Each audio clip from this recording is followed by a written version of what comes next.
Hello everyone, it's me Clayton. I just finished watching the new Monster Hunter movie, Monster Hunter Legends of the Guild. Now, in comparison to the Milla Jovovich movie, which barely had anything to do with the games at all, this thankfully actually does feel like a Monster Hunter movie, which already makes it a huge improvement over that one, though that's not saying very much. At less than an hour long, and based on and since it's a story that is pretty standard all things considered from its characters to even its action, it's one that is really only going to be massively enjoyed by the big Monster Hunter fans. And if you're not a big Monster Hunter fan, you definitely won't get into it. But then again, it's a Monster Hunter movie, so let's just get to the story. The story is about a young boy named Aiden, played by Dante Bosco, who finds out that his village in is near the migration spot of an elder dragon, which are the big boss monsters in the game.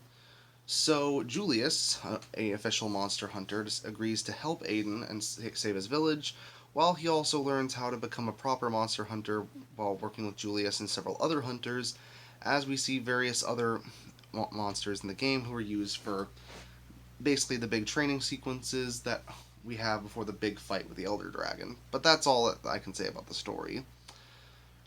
Unfortunately, while the story did have potential when it comes to its characters, a lot of it just doesn't really hit hard for me, mainly because it just flies by so fast. You don't really get a chance to care for a lot of these characters because with less than an hour of runtime, there's not enough time to build up these characters in the way that you really should. Even though they do legitimately try, most of them never really evolve past the cliches that these characters probably would be. I mean, it helps to deliver this kind of slow-paced character development in something like a game that can last for hours on end, but at a movie that's less than an hour, it can't really do that. Also, the animation actually seems to have more uncanny valley than you'd expect for a CGI film like this. There's actually some behind the scenes footage at the end credits that shows how the animation was made, and honestly, some of the hand drawn stuff looked better than the CGI that we ended up with.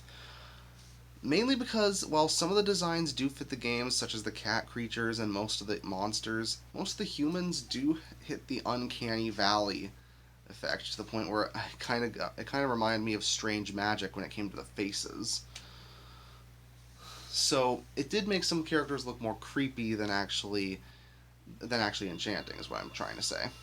So basically, there's not much else to say about this Monster Hunter movie.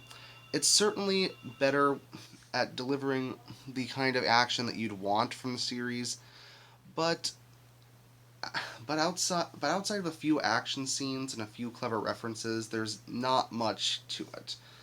So I'm gonna give it a 5 out of 10. It's average at best and kind of underwhelming at worst. See you later.